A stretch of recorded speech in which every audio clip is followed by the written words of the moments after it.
Jams, jams, jams. Picture books and jams. Welcome, everybody, to PBJamz. Music and picture books. What a perfect sandwich. Squish them all together. What a yummy snack.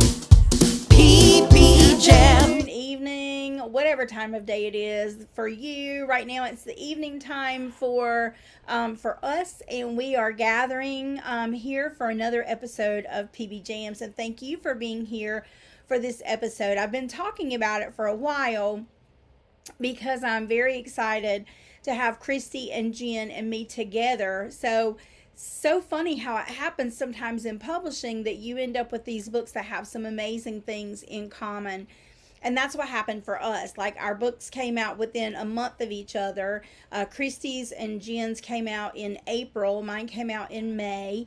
But they really have some excellent common elements. And so we just wanted to kind of get together and chat about that because they are all musically related as well.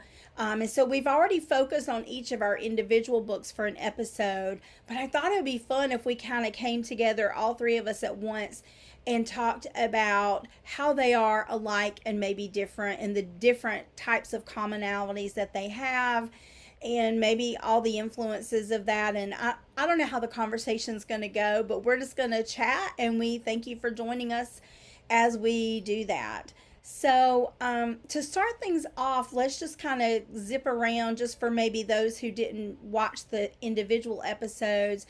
And can you talk about, we'll kind of each take a turn talking about which instruments are included in your book and what drew you to write about string instruments in general or that instrument specifically. So, Chrissy, I'm going to start with you. All right. All right. So my book is Music and Silence, The Passion and Protest of Pablo Casals. And this is the instrument, the cello, that is featured in the book.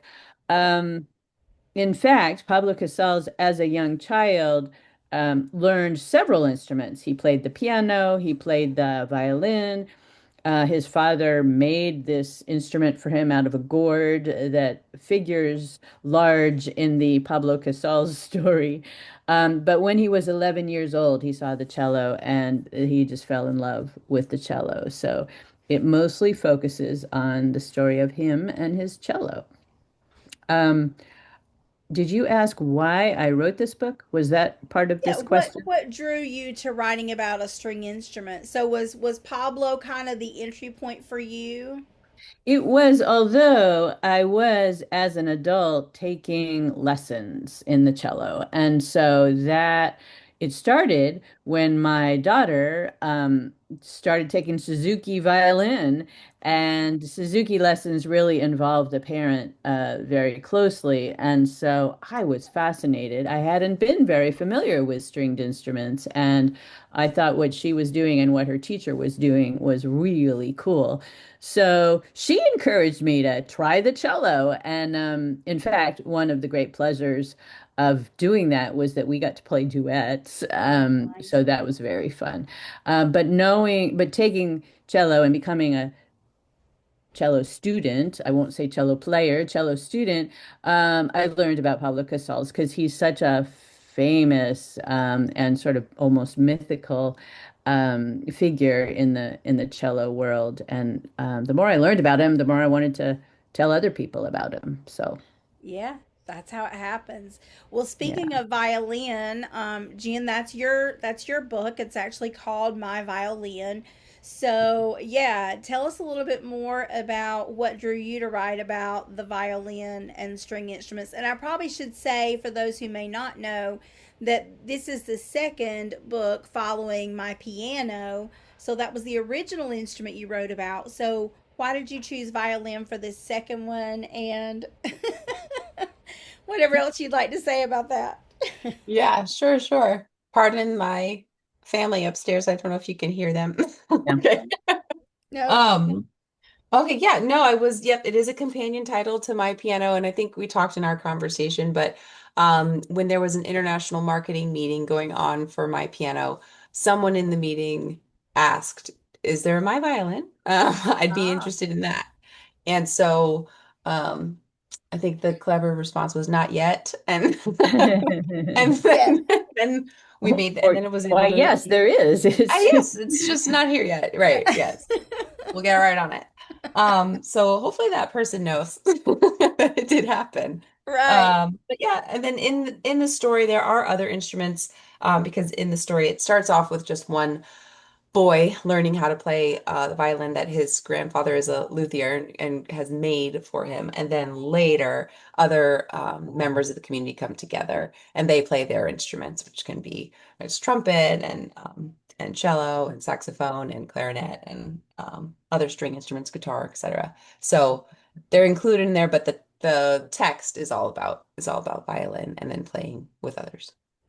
And Yeah. I've really enjoyed it. I think once for both the piano and this, I kind of once I got into it, it was like I'm really happy to be learning about how these things work and how they're put together and the craftsmanship. Mhm. I've got Yeah. to visit like a luthier's workshop twice now, and it's amazing to see that art form, and I love Yes. learning that stuff. So yeah, that's Mhm. how. Yeah. The craftsmanship that you build into both of those, like it's just such a cool window to get to see how those things, it's something we don't always think about very often. Although kids are fascinated, like anytime I open up the piano in my music classroom, and they can see the hammers and the strings and the Oh, like yes. they love that. They're fascinated. So I love that you've for both of those books that you've brought kind of how they're put together, because I think kids just eat that stuff up. They're Mm, fascinated. mm. Um, oh, go ahead. I just said thank you. Oh, okay, sorry. um, so I think that kind of leads us into this whole idea of community. And so all three of our books, oh, I guess I should go, shouldn't I? Sorry, I'm You forgetting. should. I should go. Tell us about your book. Okay, thank you. I'm forgetting my role here. I'm part of the panel, not just the host today. You're So in it. You're in I'm it. in it to win it. Yes. So Music Plants Hope is actually featuring a string quartet. So it features four string instruments, two violins, a viola, and a cello, and that's always the makeup of a full correct string quartet. And so Traditional. a traditional, thank you. I was trying to find the right word, Christy. That's exactly what I needed. So that traditional string quartet is those four. And so those are the instruments that are featured in my book. And it wasn't particularly the instruments that drew me, it was the concert itself for plants. And those of you who've heard the story know that an agent posted that concert, and that's how I knew about it. And after watching the concert, I mean, I am a musician and I am a music teacher, so I love music. And so watching that concert unfold with the plants and the string quartet was just fascinating to me. And so that's what drew me in to write about these particular instruments because those are the ones that were playing for the plants. That So, were in the story.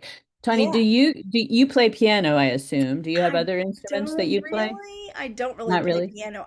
I'm really bad at piano. Um I've recently discovered that I'm ADHD and I think it's just made a whole lot of things make sense to me because Mm, practicing piano has always been like super challenging for me and mm. um I'm not very good at coordinating both hands doing different things. Like that just doesn't work for me. I mean, I can do the pat the head and rub the tummy. That's about as far as it goes. I do play trumpet though. That's my instrument of choice. Yeah. Okay.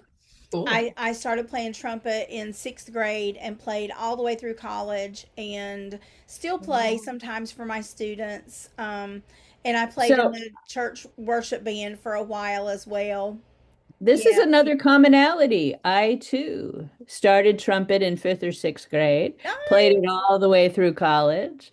Well, halfway through college anyway. Yeah. I haven't done anything with it since then. Right. But yeah, I also played it in my church. So there you Very go. cool. Cool. You know what I love is that I was able to pick it up a couple of weeks ago. We did May the 4th be with you, and I had planned to play for my students a Star Wars piece. But I love that I know a lot of my trumpet player friends from school who don't play anymore at all. Like they're like, I don't even think I could make a sound. And it's like, Right. I mean, I can It I would be a can bad sound. I can still do the basics. Like I couldn't play anything super complex, but I mean, I can do kind of the basic stuff, and that makes me really happy. And I don't know about you, Christy, but I don't play for long periods at a time. And so when I do pick it up, I'm like, oh my gosh, this is so fun. Like I should do this more often. And now I want to just play all the songs. And then my lips yell at me and go, no, you're not going to Yeah, play yeah. all the songs. Like you got to be Right, done. right, right, right. But yeah, it's super fun. So I love trumpet. I dabbled in guitar a bit, but I also suck at guitar and I suck at practicing. So Got it. yes, I need to go back to, yeah, I think, wasn't it my piano where you talked a lot about practice, all the steps for practice, Jen, Mhm. and the back matter? Yes. I need to go back to Yes. that one. Yes, and do some Well, more practicing. Yeah. about whatever the thing is that you do want to do, though. It doesn't have to be about piano. Right, So, Mm, right. as someone who doesn't play an instrument, as we've talked about. So, Yeah. yeah. So, all three of these books do have at the heart of them really this idea of community. For Music Plants Hope, it was in the midst of the pandemic, and there was so much separation and anxiety, and people were missing each other and not able to be together in those traditional ways. And, Eugenio chose this piece of music that was an elegy. It's a piece of music to honor someone who's passed away, which was so appropriate. I mean, like on a whole nother level, right?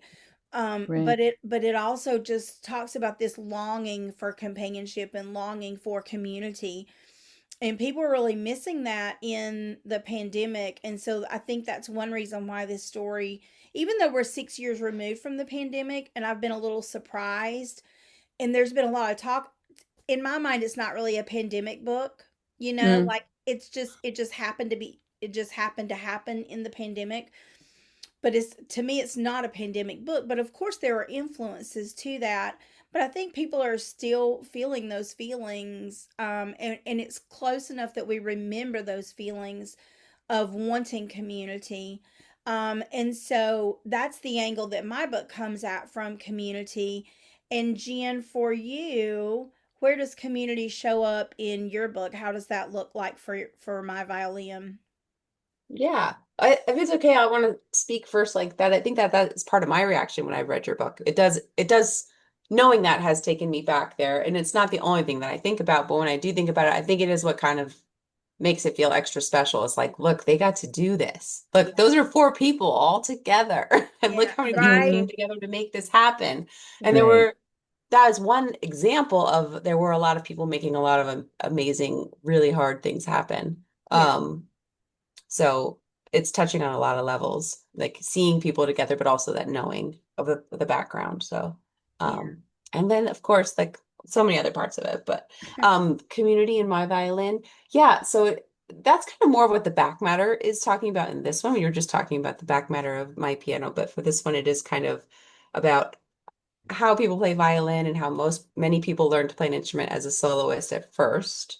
Um, Hmm. and kind of the benefits of that. Like a lot of people like being a star of a show. That could be one thing, or just might be feel more comfortable if I'm playing it by myself and I'm the person who hears it and it's like for Right. me. But then once like that, the skills grow and the self-awareness grows, it can be fun, extra fun to work on it together as a team once you're trying to work on a piece together, and collaborating and working toward a common goal.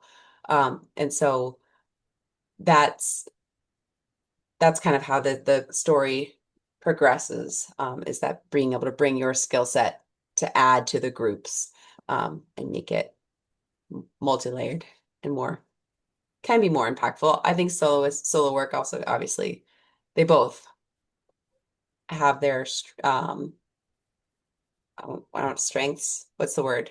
You Yeah. said traditional before. Do you have any help here? But Their there's power, their yeah, power. thank you. Thank you, Christy. Yeah. Yeah, so that's how it comes in. And I've said a bunch of times, I think Anita did an amazing job, the illustrator, of just really bringing that home. Yeah. That Right. part of the book, she adds the emotion to that part. Yeah, the Mm, yeah. illustrations are really beautiful, and yeah, I love that. I love how all the different music comes out and it's all different colors and then it all blends together. It is just it's so yeah, it's really so beautiful. It's For actually sure. an yeah, it's another commonality of the three books is how the artists who illustrated our words, how they showed what music looks like, Yes. right? How they visually portrayed music in different ways, but in all beautiful ways. It was really fun to compare that in the books because Yeah. these. It was, and I think the one definite commonality is that it's very colorful in Mhm. for all three. Like all three of our illustrators understand what music feels like, and that it has different colors and textures, and that the tones just create this beautiful piece of art. And Jen, thinking back to your book, together we're art, and that's true for the music as well. Like when you take one note, that's one thing, but when you bring another note in, then it becomes art, right? And so for the Mhm. music as well as for the people, that idea of bringing things together, but also that idea of the fact that music has all these tonal qualities and textures and colors. And so all three of our illustrators brought that out differently, but so beautifully. And the art styles are very, very different, but it's Mhm. so Yeah. interesting that that is the same for all three of us. And I also think that it's really interesting that they all three used birds. Yes. All three of them used birds, and that's just so cool to me. Like I don't know, do y'all want to say anything about that? Like I just thought that was one of the coolest things. I did too. And as I said, the way that each of the artists like brought their art to show what music looks like to them. And birds were part of that. I don't know. I began to wonder whether there's an association between stringed instruments in particular and birds and like the songs that birds sing. Around here in Vermont, we have a hermit thrush, which has a beautiful flute-like song. Ah, Um, it's just gorgeous. And there, if you listen to the chirping birds, well, and in the book about Pablo Casals, my book about Pablo Casals, the song of the birds Right. is his becomes his theme song later in life. And I think there is an association between stringed instruments and the music and and the appearance of birds. Yeah. Yeah. yeah. I'm looking at them now. If I'm, that's why I'm not looking at you. I have the books.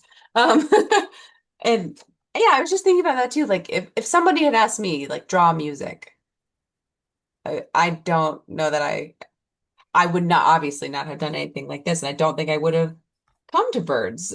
So it is very amazing. I don't know what I would have come to. Nothing like this. And the color, yeah. I think it's interesting that yours, Tani, has more of the also the music notes and the bars with it, hmm kind of on hmm Yes, the that's trail, the lovely.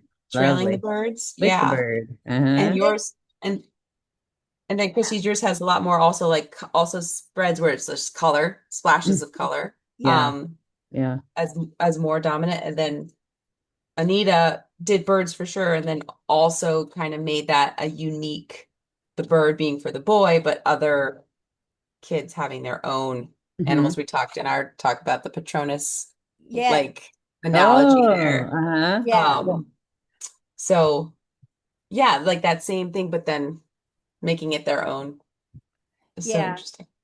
One thing that I love that Natalia did on this spread, this is actually the end paper, but these notes are the actual notes of Oh, Puccini's nice. Chrysanthemi. Yeah, so she Nice. actually used the actual notes. And the Wow, cool. swallow for Natalia, like she's very partial to the barn swallow. But it kind of becomes the symbol of the music. And so you'll notice throughout the book the bird's always bringing the music Hmm. in for that one. And so that was kind of her take on the birds. Like he's kind of the symbol of and always bringing the music, bringing the hope, which I thought was very beautiful symbolically. Absolutely. Yeah. Yeah. Nice. Is Yeah. Christy, is it is is your illustrator pronounced Mariona or Mariona? Do you know? Mariona. Mm-hmm. Mariona. Yeah. Yeah.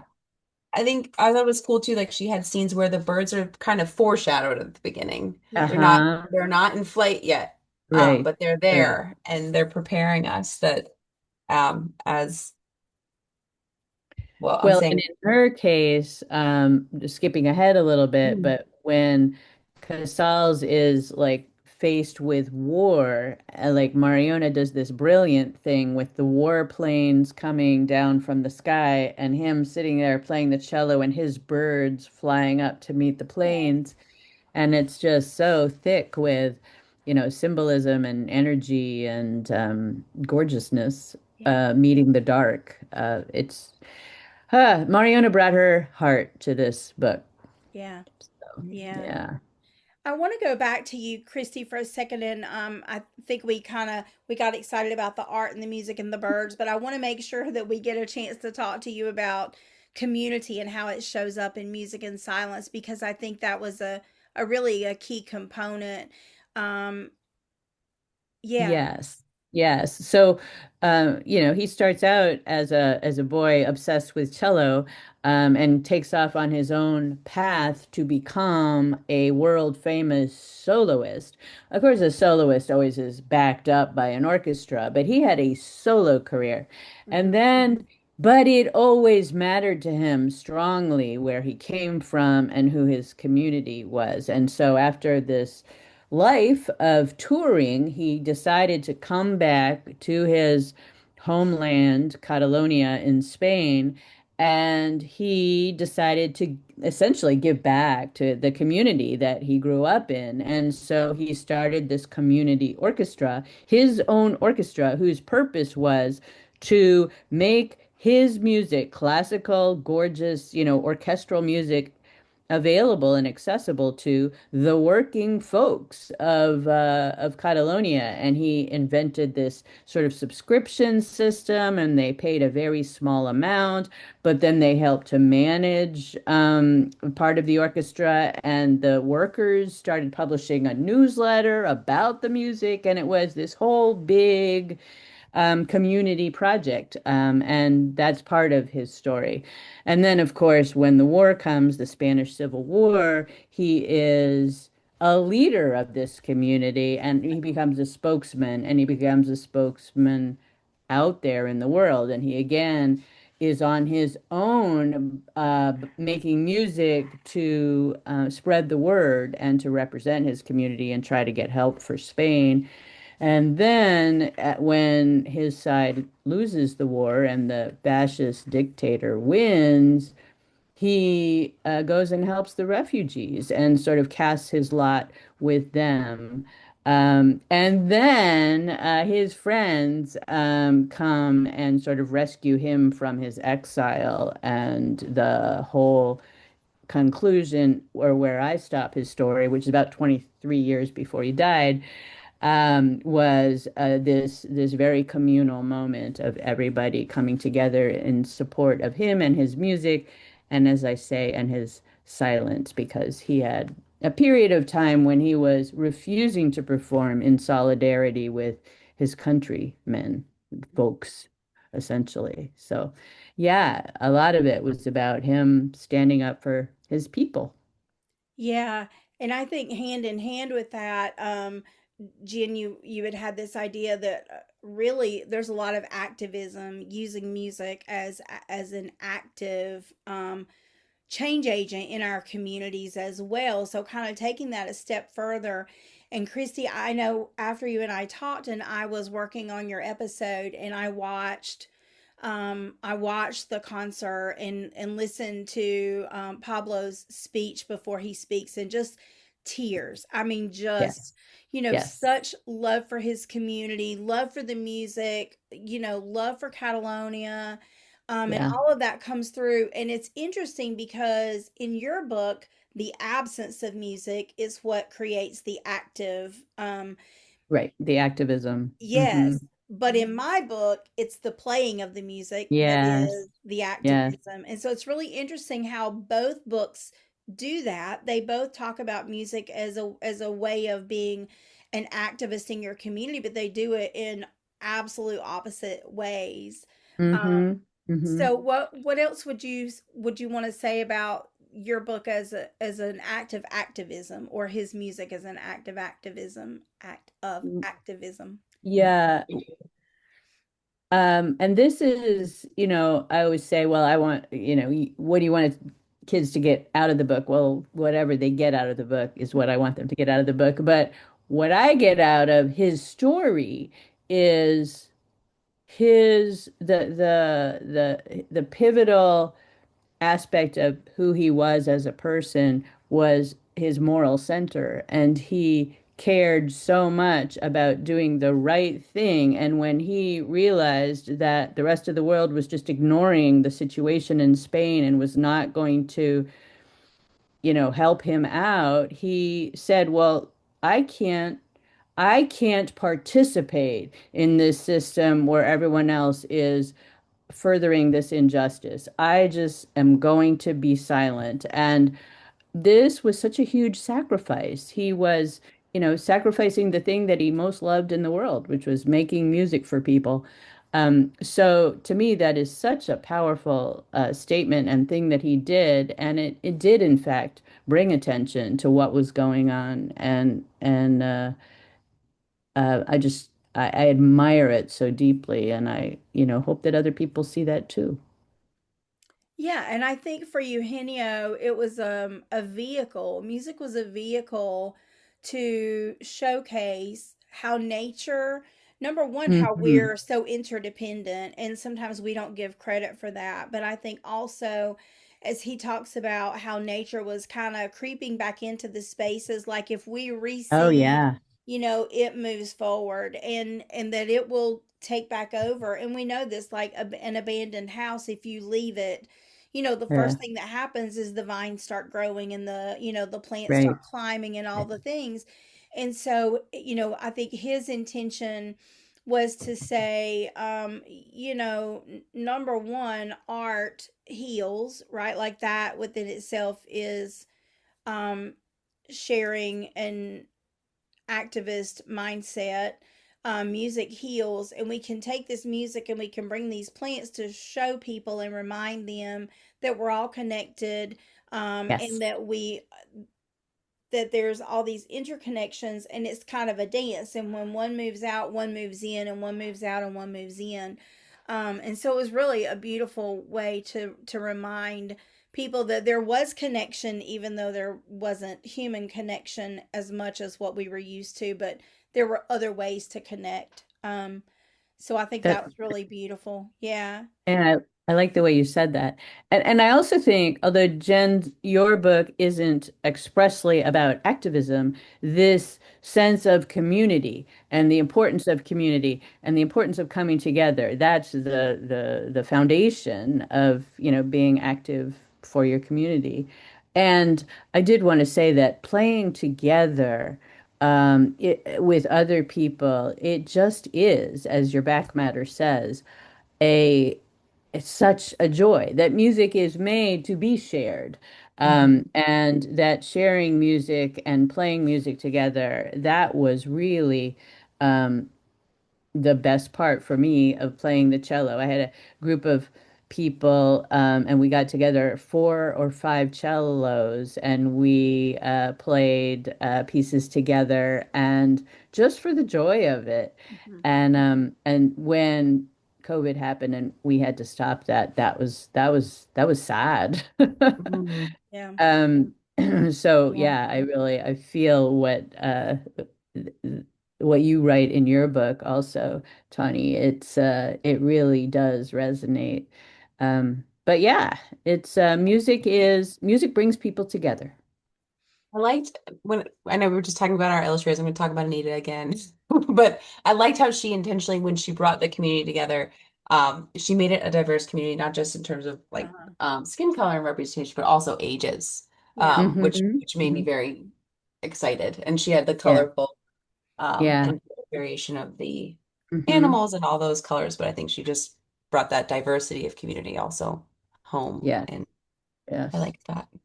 Yeah, I think also another point to bring in is maybe that when we do play music together, like it trains us to be part of a community, right? Mm, hmm. Like it trains us to listen to each other. It trains us to respect each other. It trains us to do our part to help the whole, right?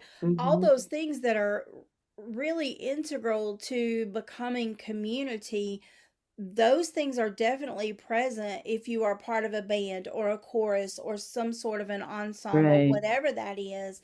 um those are just key components. And so, Christy, I think you're right. While we might not think of going, oh well, that's an activist book, but really there is so much activism also in Jen's book as well. right. Just It's what makes community more beautiful, yeah, right? Hmm. Is yeah, all of us, all of our parts. Yeah. Oh yeah, my gosh, and there's nothing like singing together in that makes you feel part of a community. Yeah. Hmm. well, you're literally using your body. I mean, like, instruments are beautiful and I love instruments, but there is something just very, I mean, it's archaic in the best sense, right? Like it is Mm. ancient in its, it is something that has always existed and it is part of every single culture, no matter what. Like every single culture has songs that express their culture and their community and their history, and they sing those songs together. And when we lose our songs, which I think it's such a danger. And I think, okay, let's go back to the activism. What did, I mean, Hitler started taking away people's music, right? And people in power, they do that in negative power because they want to rob that society of their oneness, of their community. They want to start pulling them apart and separating. And not to get political here, but I think we really need to be careful as a culture right now, because I think there are forces that are pulling apart and taking away some of our songs and taking away that idea, and just making everybody feel so separate. And I think Yep. there's absolute beauty in diversity, but to me, diversity is coming together, Hmm. right? Using your differences to make a better whole.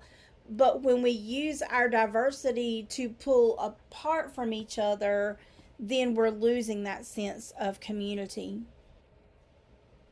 Yeah. Okay. I'll stop being political now. I I was was going gonna to say we can stop tell, right there. I think yeah. you've done it. No, but yes, in the story of Pablo Casal's, Francisco Franco, the dictator, was Mm. trying to get rid of the whole Catalan culture, Yes. and he Yes. banned their language and their music Yeah. and their dances. Yeah. They were illegal under him. So it's coming back now, and again. Casals played the Song of the Birds because it was a Catalan Hmm. folk tune. Yeah. And I mean, Tanya, I had, oh, go ahead. No, go ahead. I had put, I have a lot of post-it notes in the books, but I had put this one, um, you said, I'm just going to read part of your book. I hope that's okay. Yeah, that's I hope fine. I do it well. But what I'm going to say is that what you just said is very evident that you are the author of this. It's very tied. Like the music ebbs and flows with renewed vigor, crescendos, decrescendos, goodbyes and hellos, highs and lows, music, spelling out light and dark, joy and grief, life and death, friendship and separation. And like the goodbye I had written earlier when I was thinking about the community topic, your hellos and your goodbyes, that just this isn't the only place in the book that you have that, but in that friendship and separation, um, that's there, and just how poetic, Yeah, a lot of your writing is. that's really lovely. Thank you. Well, and it's so much of what, I mean, the pandemic, I think, brought so much of that to light. Mm, Um, we were separated, but yet we found ways to be together. People, I mean, like my family and I, we gathered outside around the fire pit. We did an outdoor movie night. Like we found ways, Yeah, just like this technology that we were talking about at the top of the conversation. Like right. we crave community. We are built and we are made for community. We are not made to be solitary beings, and so I think music is definitely one of those gifts that helps us find ways to come together when it seems Yeah, kind of right. impossible, right? Mhm. And it's just it we talk about it as the universal language, and indeed we don't have to have words. Music will say Hmm. what needs to be said. You Hmm. you can say it all with music. I mean, what Puccini did in Chris and Timmy, and that piece of music, you hear all. I mean, that's in the book because that's in the music, right? That section that you just read comes directly from Puccini's music, right? You can hear all of that. You can hear the angst, the grief, the sadness, but also the joy of the friendship that they had enjoyed and celebrated for all those years. So all of that is in the words because it's in the music. And so the music is the language that starts those conversations before we ever have them with the words. Yeah. Um, I want to go to, as we talk about music helping us through difficult times, that is something that is represented really in all three books. That piece of it, but also in your two books, Christy and Jen, you have another SEL element in there as well as this, community and this sense of music having healing powers. But you also have another layer of that SEL component in your books because it talks about how neither of your protagonists were successful at first at playing their instrument. So, can you guys talk a little bit about that?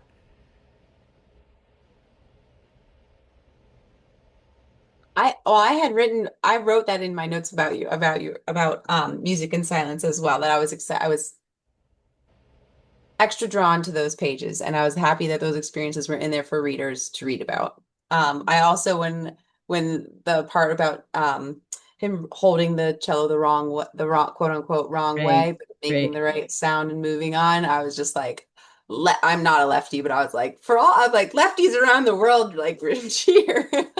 Or just anyone who's had similar experiences. So Sure. thanks for putting those in Yeah, yeah. for readers.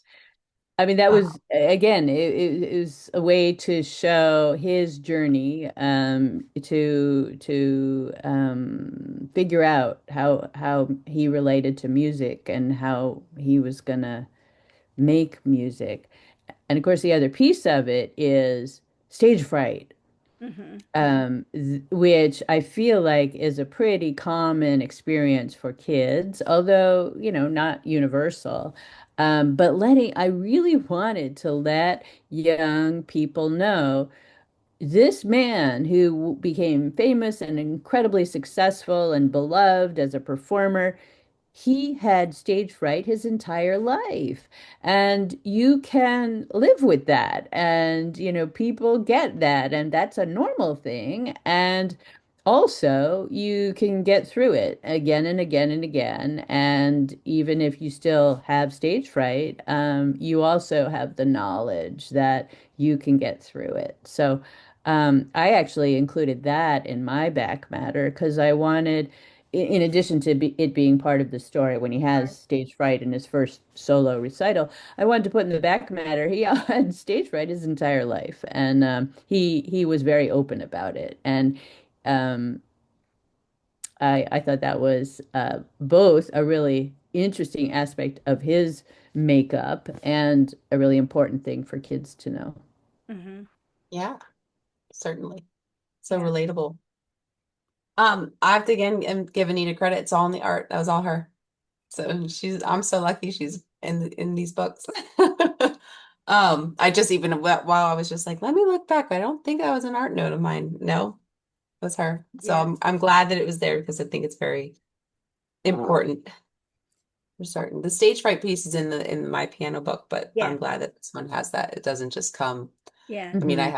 I have young 4 and 6 right now, and that's definitely like a thing that we're facing is like I I I didn't catch the ball, I'm not playing. Like, Yeah. Yeah. um this Yeah. isn't my sport apparently. And so that conversation of how skills build upon each Mhm. other. Yeah, Yeah, well, that right. power of yet, and also the strategies, like how do I get from point A to point B? I can't, and I remember my third grade teacher, Miss Bowen, she would can't, never could, don't say can't, never could. And, but I think nowadays they've kind of expanded that to I can't yet, like it's okay to say I can't as long as you understand it's not a permanent thing, right? So Pablo couldn't at first, but then he did, and in your protagonist in your book, Jen, couldn't at first, but then they did. So there's a, okay, here's another common element. Can we just say hope altogether? Hope. Oh, Right, like I mean, because that's it, right? Like you want something, you're not sure how to achieve it, but there's that little bird of hope, that little seed of hope that says if I keep trying, if I keep trying. I mean, Pablo, in the very fact that he took this vow of silence from his music for a long time, he did so with hope that it would make a difference. Right. Your protagonist, Jen, kept trying with the hope that they were going to get better. And so here again, this is like one of the key components of humanity. If you take away people's hope, then you gut them to the core and they can't move forward. Like hope is the thing that keeps us moving forward. It is the only thing really that keeps us moving forward. And so without that, whether you're talking about Pablo Casals or whether you're talking about a fictional protagonist or whether you're talking about, music and plants and pandemic and all of that, hope is at the center of all of that. hmm. You're right. Yeah. Yeah. And knowing that we have the strategies, whether that's practice, like in your first book where you talked with my piano, and the fact that we, when we have stage fright or we're not good at something, or like we have to keep pressing forward with the hope that we're going to get better, but we have to have strategies to be able to do that. And so, what are we going to do? And Hmm. Pablo, like, what am I going to, I have hope that this world's going to get better, but how can I, in my own little way, which brings us back to the activism part again, like how can I, in my own little way, contribute to making the world a better place? Yeah. I love that the growth mindset is such a big part right now. I mean, when I was teaching and then taking extra courses like for licensure and stuff, when I was so happy to read Carol Dweck's growth mindset, I was like, this is going to affect everything in my life. And it's been wonderful that it's everywhere. I Hmm. do try to put it in where possible, but Hmm. it's great that it's in that everyone's thinking about it as something Yeah. that Hmm. isn't that part of the process is what kids do need to see and recognize, Hmm. um, and take hope from, like you're saying. Yeah. Yeah. So let's chat briefly about the language in our books. So this all of us are the authors, not the illustrators. We've given a lot of credit to all of our illustrators, which are all absolutely amazing. They've done such incredible work. Um, and for me, like I find myself doing that too, Jen, going, oh, Natalia just did, Natalia. And it's super easy, it's the art is so visible, right? Like it's so present and it's so much a what draws people to our books quite often. Um, Mhm. but that art only exists because we put pen to paper or hands to keyboard, right? Like their art was inspired by our words. And so while it's easy to say, oh, the art makes this book, yes, definitely true for me. I mean, this book would not be at all what it is without Natalia's incredible artwork.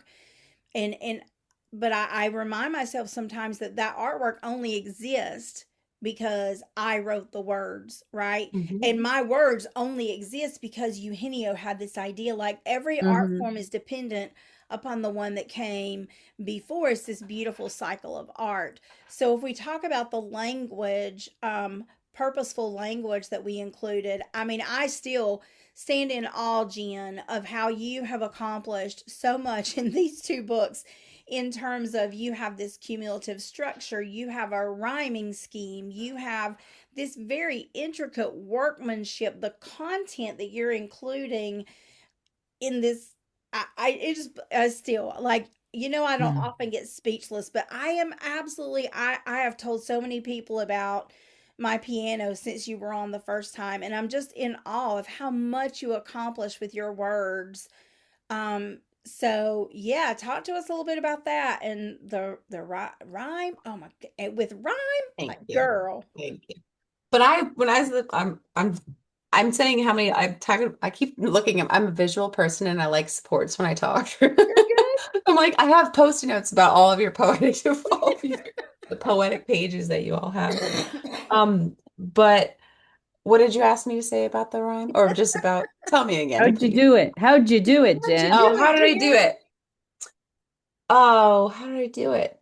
Um, I mean, I spoke with you earlier that I use my piano as a mentor text for writing my violin, and I was intimidated at first because I was like, oh no, I have to do that How'd you do it again? It again, was and I hard wasn't enough sure if the I was first time. right, right. Does it mean how similar does it have to be? Um, and I wasn't necessarily sure I was going to, but then I actually really appreciated that it gave me guardrails and boundaries and it sped up my process. It was like that doesn't rhyme, it doesn't work. It's not cumulative, it doesn't work. I can't make it fit the meter. That's not what I'm talking about here. Um, but I don't know. How do I do? I talk aloud a lot to nobody. I'm always Yeah. talking out loud. I make lots of word banks. Like I did a lot of research about the violin, and as I was, putting them through in the structure. It's helpful that for certain helpful that there is a step-by-step process to either making these instruments or how sound travels through. I mean, that gives me a Right. structure right Mhm. there to follow. I don't have to invent that piece of it. Um, and then as I go, that's kind of where I'm using, that's probably where the outline starts. It's a good question. I've never had this question. I'm thinking about it as we go. Um, and then I'm just doing word banks and I'm watching videos of people making the instruments we're playing, talking about how it works. And I'm tons of word banks about what matches here, what matches there, what rhymes. And and then I have great critique partners Yeah. who will let me Yeah.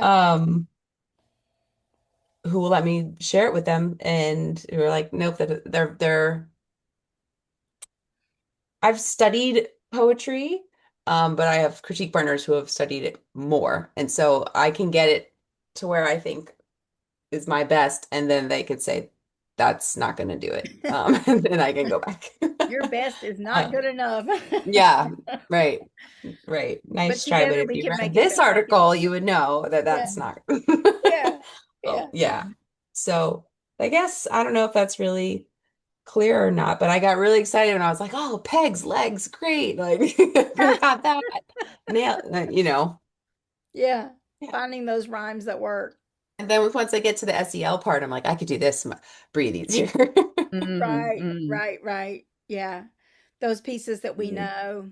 Yeah. How about Yeah. you, Christy? How does the magic of the words coming together? How does that work for you?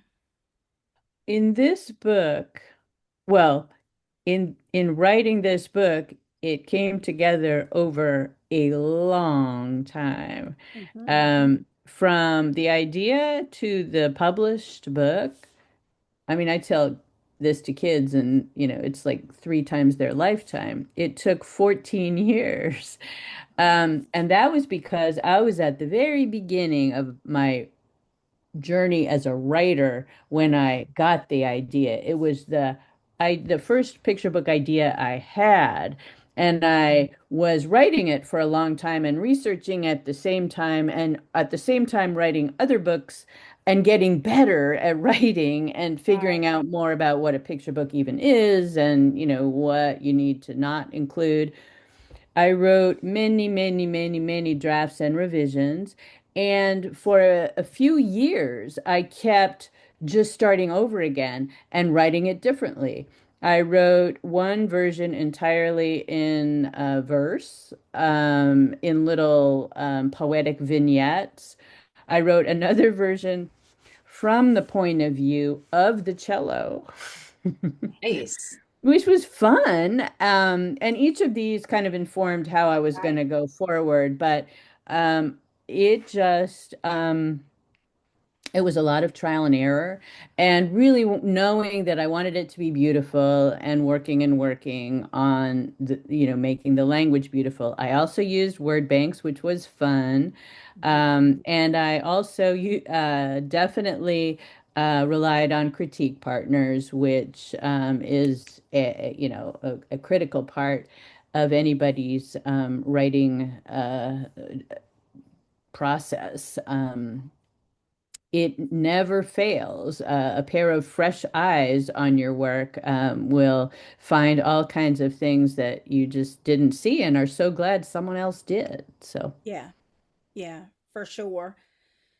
Yeah, I think for me, the music led the lyricism of this book. I do tend to write lyrically anyway. I love the way words sound when they're put together in a beautiful way. Like I love beautiful words. Like serendipity is my favorite word, but and I love the meaning of it, but it's more about how it rolls off your tongue. It is a fun word to say, and I love putting words together in ways that are fun to read them and that are fun to listen to.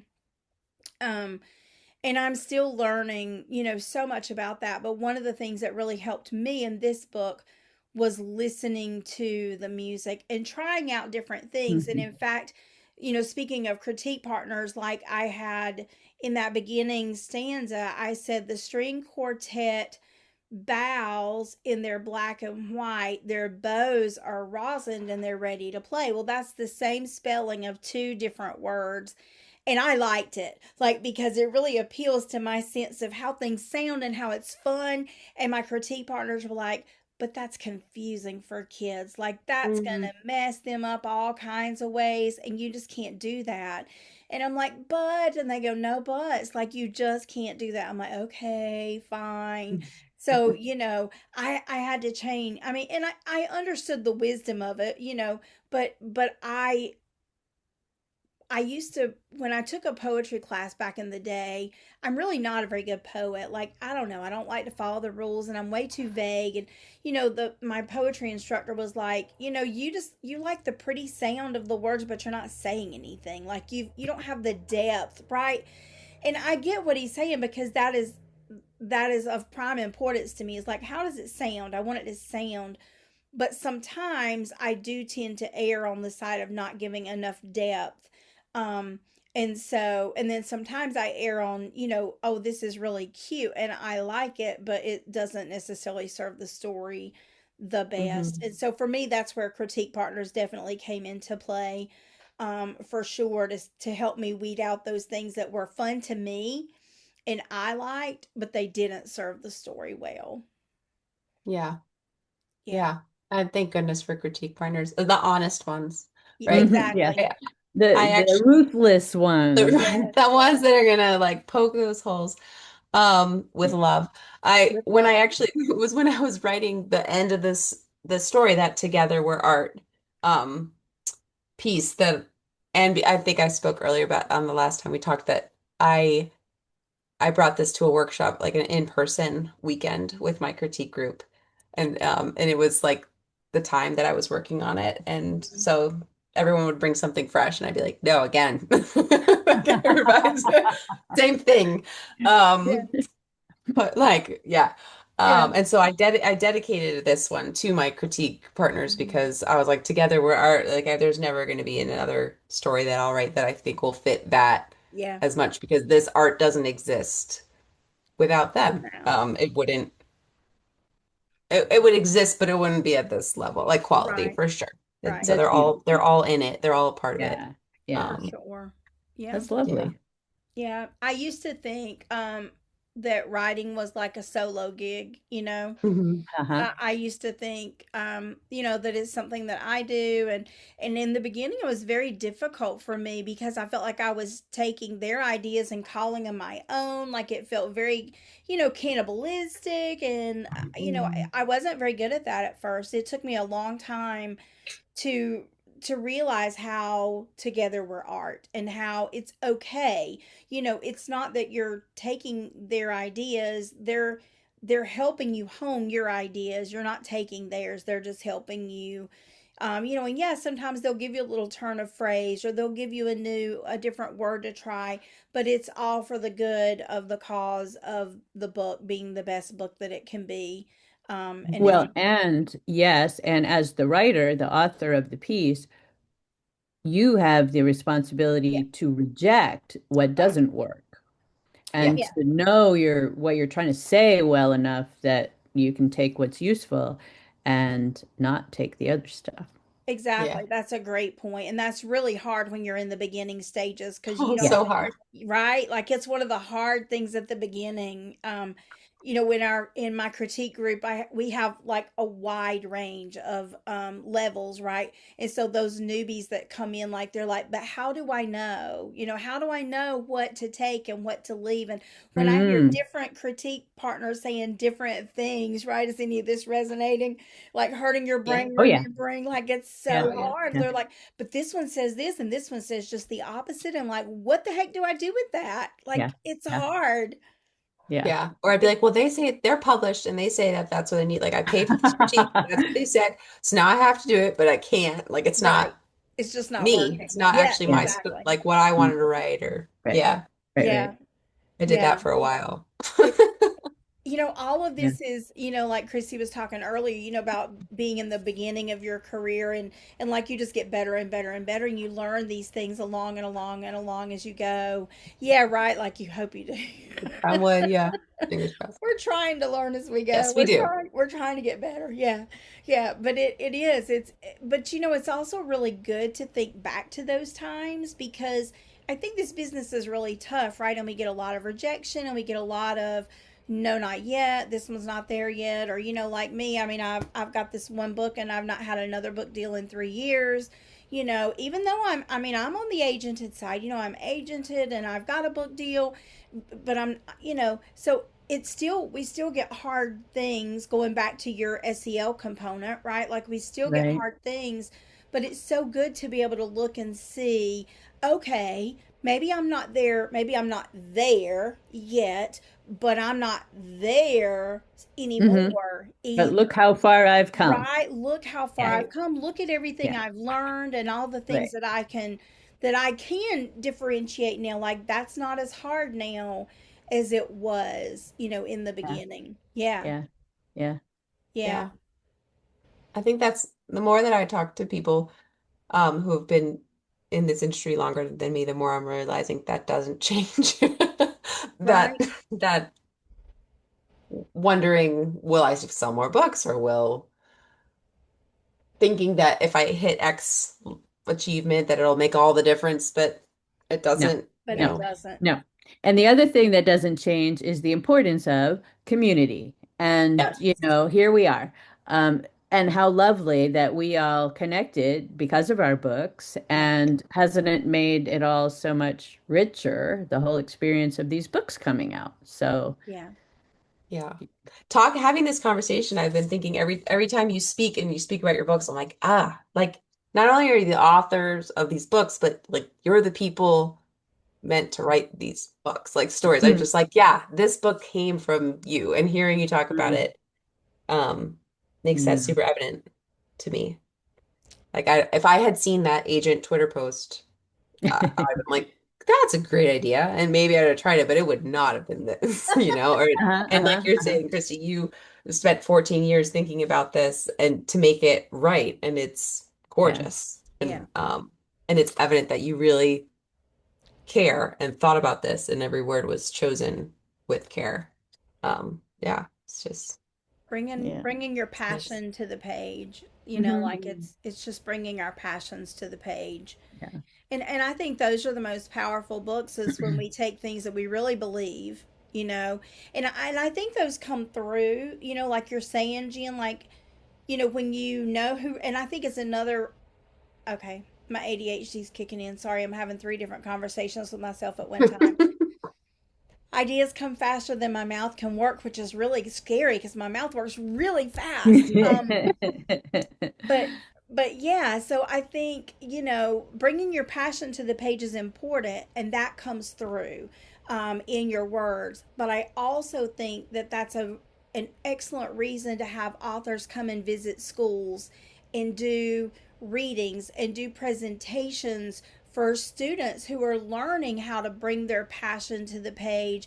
Because like Jim was just saying, like, once I know you and I hear you talk and I know your story, then it makes sense that you go with this book. You are an inextricable pair, but we don't know that until we know that author. And I think Mhm. that's the piece that a lot of our students are missing, in the fact that, you know, I love it when schools bring authors in, or like this, I'm getting ready to do this children's book festival this weekend, and they're bringing these authors in so Mhm. kids can meet us and talk to us, and they're going to understand better too why this book is important, and how also then they'll learn from that how to bring their passion to the page, and how to write the story one day, or play the music, or do the whatever it is, right, that they are meant to do.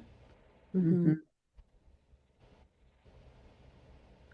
Well said. Treat Yes. jamming PBs all the time. PB Jams, songish books and bookish songs, tips for music